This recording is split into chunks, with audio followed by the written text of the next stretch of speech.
The Way of the Cross. The ninth station. We have arrived, shortly after Jesus encounters the women of Jerusalem, at the place of execution, a little hill called Golgotha, or Calvary, and we envision Jesus falling for the third and last time. But Jesus began his fall like a seed into the fertile soil many hours earlier. St. Mark tells us that after the Last Supper, Jesus took his lead apostles, Peter, James, and John, took them with himself further into a place called Gethsemane. There he showed them the depth of his heart, greatly distressed and troubled even to death. He asked the three to wait and watch while he went forward to pray to his Father.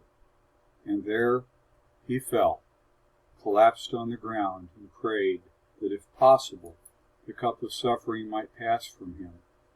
But he added, as he did in his great prayer we say every day, "Not what I will, but what thou wilt."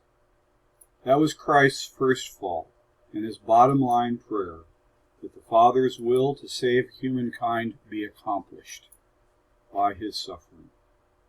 Somehow I think that all or most of us had been exactly where our Lord was when he saw the hill and the scaffold before him. We've been in grave difficulty with money or career or relationships or even our Christian life. We see nothing before us but trouble made complex with uncertainty. There may be a gang of ill-wishers ranting at us and hoping for our demise, for our failure.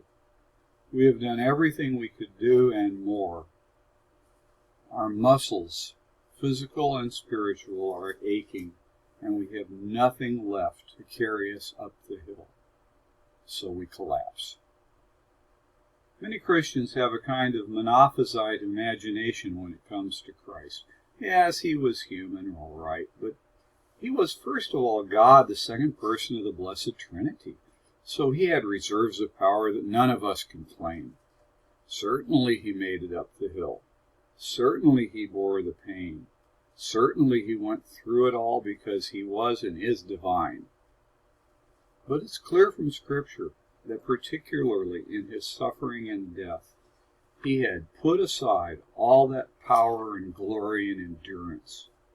In St. Paul's words, he humbled himself, let himself fall, even unto death on a cross. He did that through his human endurance and total human conviction that this was God's will from all eternity, that his brothers and sisters might be saved from sin and death. The first fall of the first human was Adam's and Eve's in the garden, and that set up all the rest. The second fall was that of the second Adam, Jesus, in the Garden of Gethsemane. The last fall was this one, at the foot of Golgotha.